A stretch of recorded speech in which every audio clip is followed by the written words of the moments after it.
sais, je t'aime, Bruxelles, je t'aime. Tu m'as fait manquer, Bruxelles, je t'aime, Bruxelles, je t'aime. Tu m'as préféré, Bruxelles, je t'aime, Bruxelles, je t'aime. Hello and welcome to Brussels, My Love, Euronews' weekly political chat show that picks apart all the things to love and loathe about EU policymaking.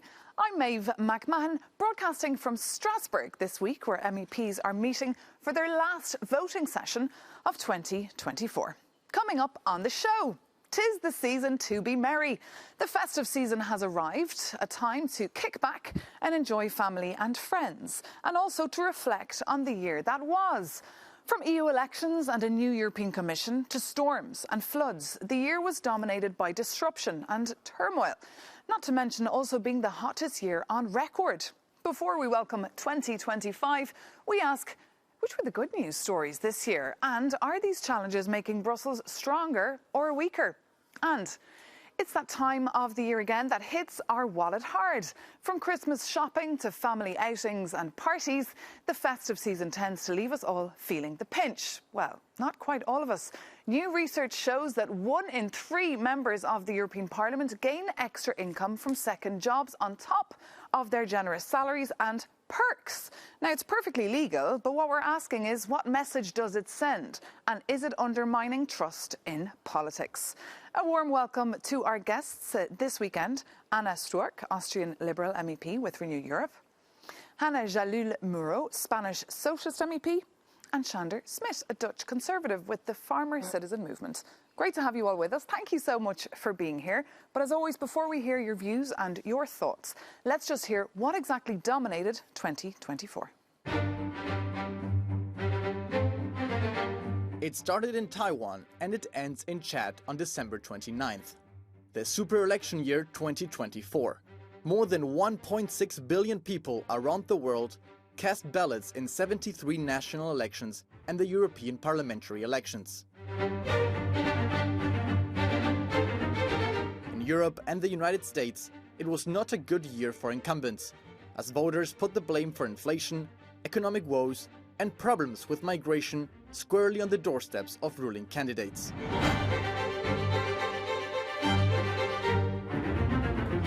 More than once, populists on the left and right gained substantial ground, making the formation of stable governments an art that some leading politicians are unfamiliar with.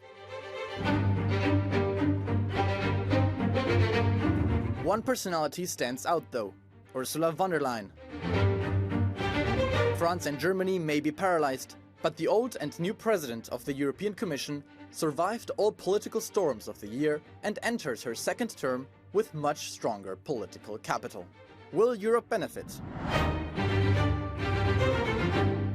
So, a lot to reflect on. I guess the first question, is the European Union stronger or weaker since those parliamentary elections in June? Perhaps, Chandler, we'll start with you, as your group were the big winners in those elections. Yes, actually. Actually, I think we came out stronger because we received a clear mandate from the European voters to have a course correction towards the centre-right. That's also reflected in the composition of the new College of Commissioners, I think. And I think we'll come out stronger as Europe because we need this course correction, given the geopolitical challenges facing us. Even though voter turnout, Hannah, wasn't so good, I mean, these elections, the European parliamentary elections, are still very much national elections about national issues. Yeah, I think that we need to work on that, all of us together, you know, from the EU Parliament. And I always say that 70% of the laws that we take here affect our citizens, you know, in our member states nationally. So I think this is something we need to do a lot of pedagogy and not bringing all of the national issues here to the Parliament. I think it is important for people to feel and to know that this Parliament is very close to people, and we're doing a lot of issues and legislation for our citizens. Because people expect a lot of you. There's a lot of pressure on your shoulders, and parties like your group and the Greens are not doing very well, whereas fringe groups on the right and the left are really connecting with people. Well, I'd say you can't really say that as a whole, because we've got winners in our group and we've got some that have lost due to, as you said yourself, national circumstances.